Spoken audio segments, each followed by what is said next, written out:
அஸ்ஸலாமு அலைக்கும் வரஹ்மத்துல்லாஹி வபரகாத்துஹு. அல்ஹம்துலில்லாஹி ரப்பில் ஆலமீன். அல்லாஹும்ம ஸல்லி அலா சய்யிதினா முஹம்மதின் வ அலா ஆலி சய்யிதினா முஹம்மதின் பாரிக் வஸல்லிம் அலைஹி.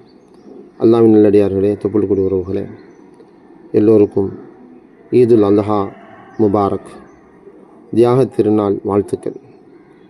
அதாவது வாழ்த்துக்கள் சொல்லும்போது முகம் பார்த்து சொல்லணும் இல்லையா? அதனால்தான் முகம் பார்த்து உங்களோடு பேசுகிறேன்.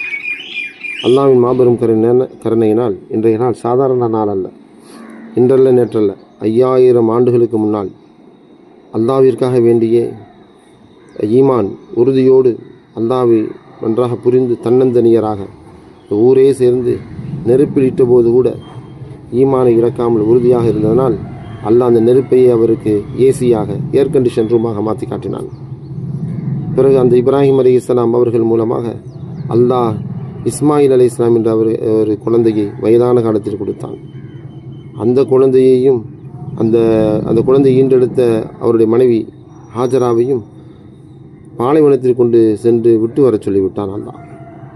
இப்ராஹிம் அலைஹிஸ்ஸலாம், அல்லாஹ் ஒருவன் தான் நம்மை படைத்தான், அவன்தான் வாழ வைக்கிறான், அவனிடத்தில் தான் திரும்ப போகிறோம், அவனை உண்மைப்படுத்துவதற்காக நம்முடைய வாழ்க்கையை தவிர நம்மை பெருமைப்படுத்தவோ நம்மை நாம் காட்டிக்கொள்ளவோ அல்ல இந்த வாழ்க்கை என்பதை அறிவுள்ள மனிதன் விளங்கி கொள்ள வேண்டும்.